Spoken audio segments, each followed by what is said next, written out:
नमस्कार दोस्तों, आपका बहुत बहुत स्वागत है आपके अपने करंट हेवन के यूट्यूब चैनल पर। आज फिर से एक सिलेबस आपके सामने डिस्कस करेंगे, साथ ही सुपर टेट शिक्षक भर्ती जो आगामी शिक्षक भर्ती है उसके लिए कितने सिलेबस हैं, मतलब कितने आपको बुक्स पढ़ने हैं, कितने आपके सब्जेक्ट हैं, सब कुछ देने वाले हैं। बहुत सारे लोग कहते हैं 16 सब्जेक्ट है, लेकिन हम आपको बताएंगे मात्र ऐसे 4 सब्जेक्ट साथी अगर आप पढ़ के जाते हैं तो आप बहुत अच्छा स्कोर करेंगे, उस पर सिर्फ कमांड बनाएंगे और बहुत बेहतरीन तरीके से नंबर गेन करेंगे, सिर्फ उतने पर कमांड बनाकर आप। तो हम आपको बताने वाले हैं, आप सभी पर जो लास्ट तक बने रहेंगे, सब कुछ इसमें डिस्कस करेंगे। साथ ही कितने अंक का पेपर होगा, गुणांक किस प्रकार से निकालेंगे, सब कुछ। वैसे हमने सुपर टेट पर एक सेपरेट वीडियो गुणांक का बना रखा है, अगर आप लोग नहीं देखे हैं तो डिस्क्रिप्शन में लिंक है, जरूर देख लेंगे।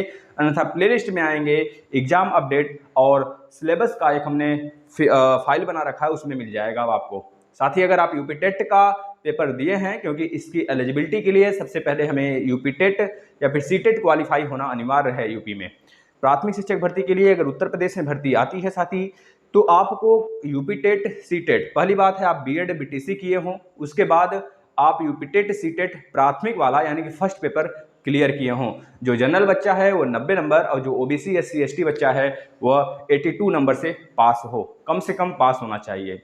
अब यह भविष्य में तय करेगा कि हमारा जो सीटेट यूपी टेट है, क्या उस पर मेरिट मतलब मेरिट हटाकर, वह एकेडमिक मेरिट हटाकर क्या इस पे 40% थोप दिया जाता है। सबके बारे में हम चर्चा करेंगे, बस आप लोग लास्ट तक यानी अंत तक बने रहेंगे तो पता चलेगा आपको। गुणांक भी एक प्रकार से यहाँ पे हम डिस्कस करेंगे। तो चलिए सबसे पहले हम बात करते हैं पेपर का एक तरह से मोड कैसा होगा। पेपर का मोड मतलब लोग कहते हैं सर ऑफलाइन होगा कि ऑनलाइन होगा। जिस प्रकार से सीटेट ऑनलाइन स्टार्ट हो गया, सेम उसी प्रकार से अगर हम बात करें साथी, अभी तक यह पेपर आपका ऑफलाइन होता था और इस बार भी पेपर ऑनलाइन ही होगा, यानी पेन ऑन पेपर, पेन और पेपर। यह आप इस प्रकार से देख पाएंगे कि ऑफलाइन, क्योंकि ऑनलाइन में लाने के लिए, इसे ऑनलाइन मोड में लाने के लिए साथी इसे 6-7 महीने या फिर लगभग 1 साल पहले इसे जानकारी उपलब्ध करानी होगी। इसके बाद यह सहायक प्राथमिक माध्यम एक तरह से अध्यापक के लिए है, अध्यापक और अध्यापिका के लिए है। जो सहायक प्राथमिक लगभग 1 से लेकर 5 तक के टीचर बनते हैं, उनके लिए यह सिलेबस डिस्कस करेंगे साथियों। आपको लास्ट तक बने रहना है सिर्फ। अब चलिए हम डिस्कस कर लेते हैं सुपर टेट की एलिजिबिलिटी क्राइटेरिया क्या होती है। फिर से हम बताते हैं आपको, इसमें टीचिंग जो ट्रेनिंग है यानी कि आपका डीएलएड और बीएड प्रशिक्षु ही अप्लीकेबल होंगे इसके लिए। और डीएलएड बीएड के साथ साथ आपके जो डीएलएड बीएड है, शिक्षक भर्ती आने वाले डेट के तदुपरांत या फिर उसी दिन कुछ घंटे पहले तक क्लियर होना चाहिए, तब जाके इसमें एप्लीकेबल हो पाएंगे। और आपके यूपी टेट या सी टेट में पासिंग होने चाहिए, आपके पास सर्टिफिकेट एक होना चाहिए, तब आप भर पाएंगे इसको। दूसरी तरफ अगर बात करें साथी, इसमें बोर्ड द्वारा न्यूनतम अंक भी तय किया जाता है। जैसे कि सुपर टेट में मान लीजिए 150 नंबर का ही अंक का पेपर होता है सुपर टेट आपका, अभी उस पर डिस्कस करेंगे, लिखित परीक्षा होती है। अगर इसमें जो आपका आयोग है यह तय कर देता है कि जनरल बच्चा 60 नंबर लाएगा तो पास माना जाएगा, और ओबीसी बच्चा 55 नंबर और एससी एसटी 50 नंबर लाएंगे तो पास माने जाएंगे। अब उस क्राइटेरिया को आपको पार करना है, तभी जाके आप एलिजिबल माने जाएंगे, मतलब पास माने जाएंगे इस पेपर को। अब यह नहीं कहना है कि 60 नंबर लाकर आप सिलेक्ट हो जाएंगे, नहीं, वह पासिंग मार्क्स है, उसके बाद मेरिट तय करेगा। जैसे ऊपर से मान लीजिए आपने 60 नंबर ला लिया है, अब ऊपर से पता चल रहा है 80 तक, हमें जितने बच्चे चाहिए वो 80 तक ही मिल गए, 80 नंबर तक ही मिल गए, तो नीचे उसकी मेरिट कभी बनी नहीं सकती। जब भी मेरिट बनेगा 80 या फिर 80 से ऊपर ही मेरिट बनेगा। इस प्रकार से इसमें देखने को मिलता है। तो आपको यानी कि बोर्ड द्वारा न्यूनतम जो अंक लाना अनिवार्य किया जाएगा, उसको कम से कम उस बॉर्डर को क्रॉस करना होगा, इस बात को याद रखेंगे। अब दूसरी तरफ UP TET C TET clear होना चाहिए। तीसरी तरफ जो सुपर टेट का साथी यह टाइम ड्यूरेशन है पेपर का 2.5 घंटे का, यानी 2 घंटे 30 मिनट का है। इसमें 16 सब्जेक्ट पूछे जाते हैं, 150 नंबर का पेपर होता है, 150 मार्क्स का पेपर होता है, और 2.5 घंटे का आपका पेपर होता है। 150 क्वेश्चन होते हैं और 150 नंबर लाना अनिवार्य होता है, मतलब 150 नंबर के पूरे होते हैं, 150 क्वेश्चन होते हैं। इस प्रकार से आप देख सकते हैं। अब इसमें आप जरूरी नहीं चाहे जितना ला सकते हैं, 130 135 जितना ज़्यादा से ज़्यादा ला सकते हैं उतना बढ़िया रहेगा, ठीक है, यह चीज़। अब इसमें जो एकेडमिक होगा, लिखित परीक्षा जो होती है सुपर टेट, ये लिखित होता है, इस बात को याद रखेंगे। इसमें एकेडमिक के लिए 60% दिया जाता है। जैसे जितना ने आपने पाया 150 में से 150 में से अगर आपने 120 नंबर पा लिया साथी, तो यानी कितना हो गया आपका, कितना परसेंट बन गया आप देख सकते हैं। 3 पचे 15, 3 चौके 12, 5 दूनी 10, यानी कि 2 चौके 8, 80% आपने पा लिया। यानी 120 नंबर अगर 150 में से पाते हैं तो 80% आप पाते हैं, उस 80% का 60% निकाला जाएगा, उस 80 का 60% निकाला जाएगा मित्र, तो जाके आपका यह जुड़ेगा। यानी कि 48 गुणांक बना आपका लिखित परीक्षा में।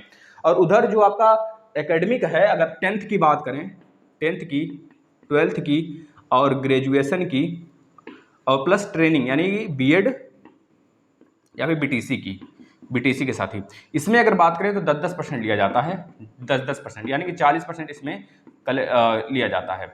इस प्रकार से अगर देखें, मान सकते हैं इधर 10% मान लीजिए आप 10th में 75% पाए हैं, सब में 75 मान लेते हैं, सब में 75 एक एवरेज मान लेते हैं, सब में 75 एक एवरेज मान के चलते हैं। सब में अगर आपने 75% पाया हुआ है, अगर सबका 10% निकाले तो 7.5, 7.5, 7.5, 7.5 आएगा।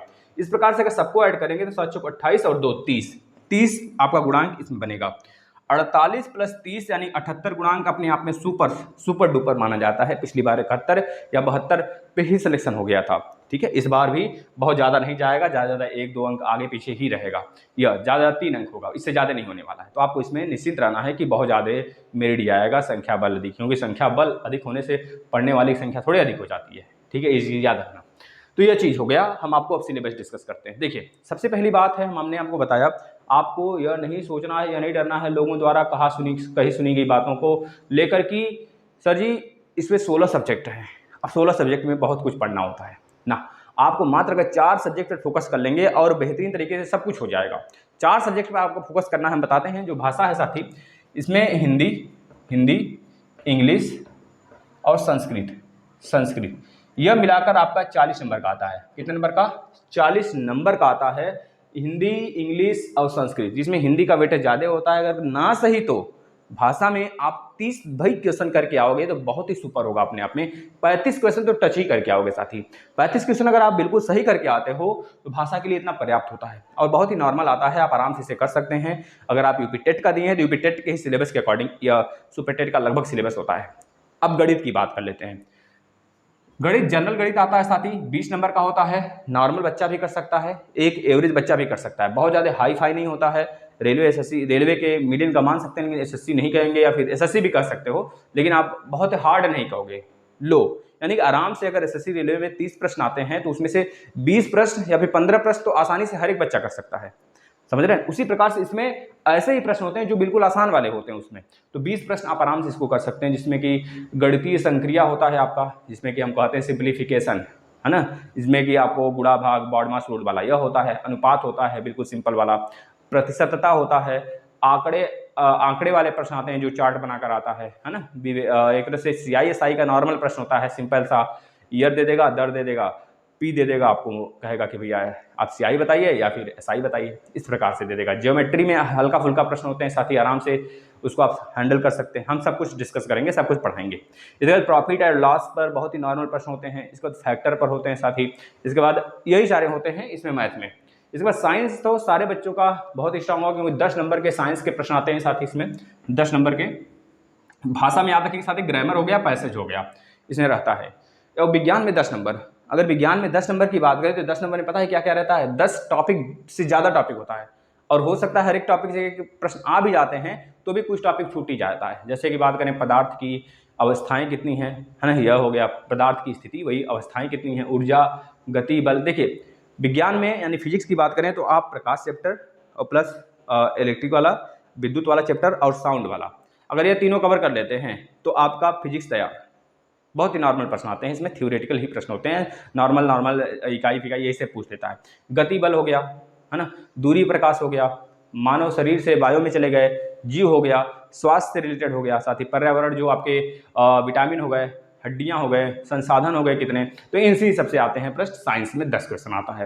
इसके बाद पर्यावरण SST मिलाकर 10 नंबर का आता है, यानी कि आप समझ सकते हैं क्या ही पूछेगा उसमें। जो आपको हमने यूपी टेट में पढ़ा रखा है पूरा का पूरा फिर से आपको पढ़ाएंगे हम इसमें, पर्यावरण और SST। पर्यावरण मतलब कि आप समझ सकते हैं जितने भी आपके कह लीजिए कि मीटिंग्स हुए हैं, जैसे कि पर्यावरण बचाव के लिए, जैसे बात करें भाई जीव संरक्षण जितने हैं, जैसे बाघ संरक्षण है 1973, यह सारी चीज़ें, संरक्षण हाथी संरक्षण है 1992, तो यह जितने भी संरक्षण हैं वहाँ से क्योटो प्रोटोकॉल, मॉन्ट्रियल प्रोटोकॉल, पृथ्वी सम्मेलन 1992, क्योटो प्रोटोकॉल आपका 1997, मॉन्ट्रियल प्रोटोकॉल 1987, यही सब सारी चीज़ें इसमें पूछी जाती हैं ओजोन परत तुरंत से रिलेटेड पूरा का पूरा। और एसएसटी में क्या आएगा, 4-5 प्रश्न एसएसटी के देखने को मिल सकते हैं, बहुत ही नॉर्मल प्रश्न आएगा, 5 या 4 प्रश्न। साथ ही आपके इकोनॉमिक्स से 1-2 रहेंगे, संविधान से रहेंगे, सामाजिक और आपके इतिहास से रहेंगे और ज्योग्राफी से रहेंगे, वर्ल्ड ज्योग्राफी, इंडियन ज्योग्राफी सब मिलाकर 10 क्वेश्चन पूछे जाएंगे। उसमें पर्यावरण भी रहेगा, एसएसटी भी रहेगा। 5 प्रश्न हमने बता दिया, वर्ल्ड ज्योग्राफी, इंडियन ज्योग्राफी और इकोनॉमिक्स यानी कि अर्थव्यवस्था, संविधान और इतिहास से रहेगा। 5-6 प्रश्न इससे रहेंगे, पर्यावरण से 5-6 प्रश्न रहेंगे, आप आराम से कर सकते हैं साथी इसको। इसके बाद शिक्षण विधि, नॉर्मल बच्चा, एक एवरेज बच्चा भी इसको सॉल्व कर सकता है साथी। शिक्षण विधि से भी 10 प्रश्न रहेंगे। शिक्षण विधियाँ किस प्रकार से आप बच्चों को सिखाते हो, आपके अंदर क्या ज्ञान है कि आप किस प्रकार से आप किसी चीज़ को सिखा सकते हो। ये शिक्षण विधियाँ आपको पढ़कर नहीं जाना होता, सिर्फ प्रैक्टिस अगर आपने ये सीटेट के लिए किया हुआ है तो वहाँ पर जाकर फोड़ देंगे उसको। इसके बाद बाल मनोविज्ञान तो सभी लोग जानते हैं, बाल अवस्थाएं कितनी हैं, ये सारी चीज़ें इसमें आती हैं। 10 नंबर का बहुत नॉर्मल होता है, यूपीटेट से भी लो होता है, इतना कर लीजिए। तो यह हो गए आपके 40, 20, 60, 60, 20, 80, 20, 100। अगर आप इतने कवर कर लेते हैं, बस इतनी चीज़ें जो हमने बता दिया, और एक और सामान्य ज्ञान और सीए यानी करंट अफेयर। सामान्य ज्ञान में साथी जैसे खेल जगत हो गया है ना, अवार्ड हो गए, और आपके जो अभी करंट में चल रहे इशूज़ हो गए, इंटरनेशनल रिलेशन, नेशनल रिलेशन, तो यही सब सारी चीज़ें, जितने भी सम्मेलन हो गए, तो ये सब मिलाकर जैसे सामान्य ज्ञान और सीए बहुत ज़्यादा हार्ड नहीं होता है। रेगुलर बेसिस पे किसी एक बंदे का अगर आप करंट अफेयर फॉलो कर रहे हैं तो कोई नहीं रोक सकता आपको निकालने के लिए। बस आप पढ़ते चलो, आप लिखो भी मत, लिख भी लो उस समय, तो बस आपके सामने आएगा ना तो आपको लगेगा हाँ पढ़ा हुआ है, तो आप टिक कर देंगे अपने से। करंट अफेयर ऐसी चीज़ है, जीके करंट अफेयर ऐसी चीज़ है ना, आपको बस पढ़ना है, रटना नहीं है, ना ही उसको यह करना कि अब रट लो कैसे नहीं याद हो रहा है, कोई पूछ रहा है नहीं आ रहा, लेकिन कोई ऑप्शन दे देगा तो फटाफट आप बता दोगे क्योंकि आपने पढ़ा हुआ है। बस पढ़ना है आपको, यह है कि सारी चीज़ें टच कर देना है। तो आप देख रहे हैं 130 नंबर कितने आसानी से आपने गेन किया।